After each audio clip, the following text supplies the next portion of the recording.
marilah kita panjatkan puja dan puji syukur kita atas kehadiran Allah Subhanahu wa taala yang telah melimpahkan rahmat serta inayahnya kepada kita semua.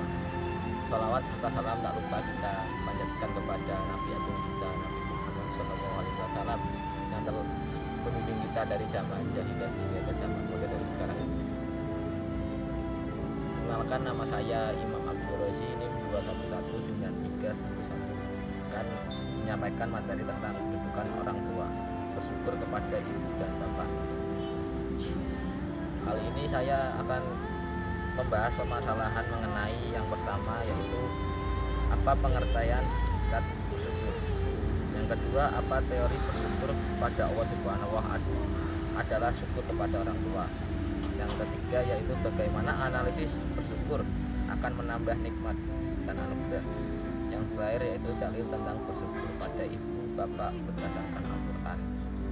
Langsung saja, yang pertama, hakikat bersyukur. Hakikat bersyukur ialah ketika kita masih membuka mata hingga hari ini, masih bernafas dan mampu menjalankan aktivitas, serta masih bisa berkumpul dengan keluarga. Itulah setetes nikmat Allah kepada kita. Maka tidak ada alasan untuk kita tidak bersyukur kepada Allah. Wujud syukur itu bermacam-macam, baik secara lahir maupun batin.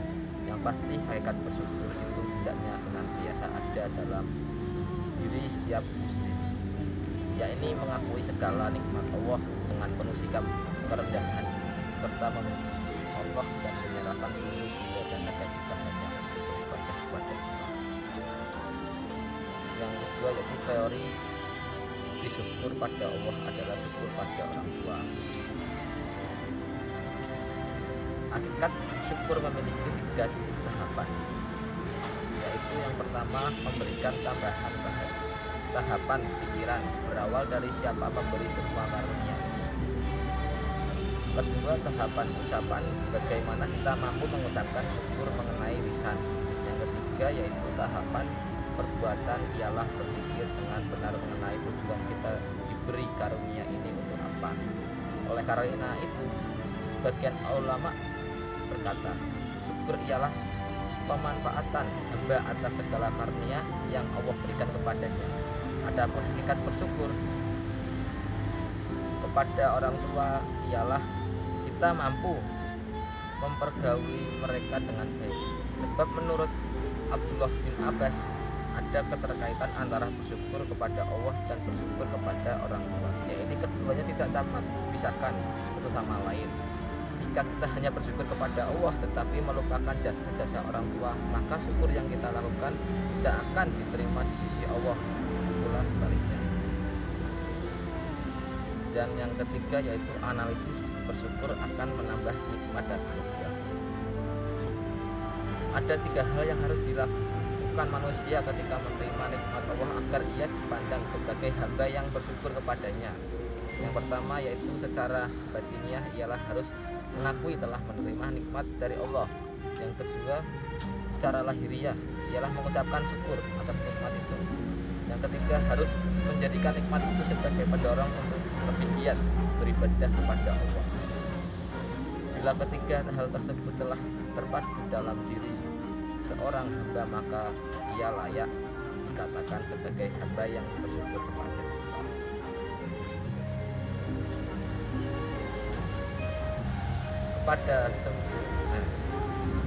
Menghormati dan menyayangi orang tua kita, kapan dan dimanapun kita berada. Berbaktilah kita kepada kedua orang tua kita, dan janganlah kita durhaka kepada orang tua keduanya, karena sejatinya ridha Allah adalah ridha orang tua.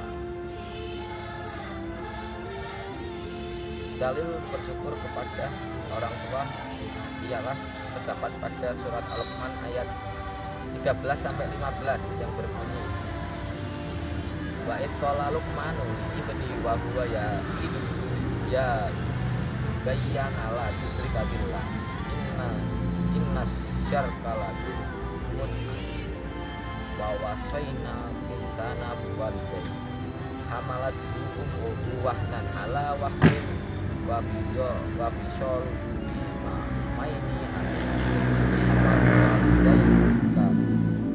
wa inja haka ala anduska malaisa laka ilman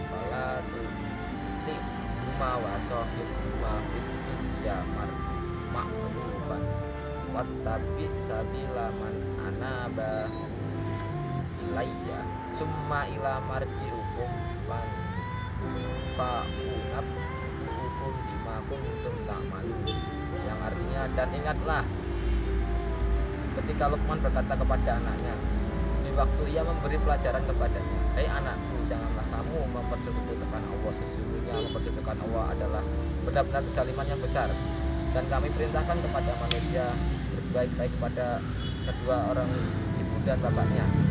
Ibu telah mengandungnya dalam keadaan lemah yang bertambah-tambah dan menyapinya dalam 2 tahun. Syukur kepadaku kepada kedua ibu dan bapakmu, hanya kepadakulah kembali.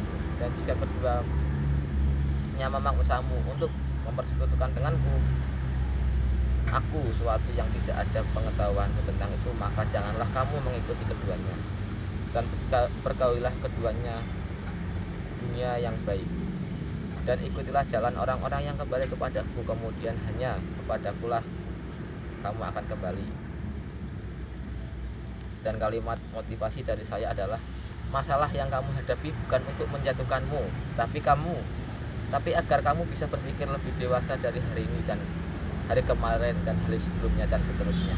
Sekian dari saya, apabila ada salah kata saya mohon maaf. Wassalamualaikum warahmatullahi wabarakatuh.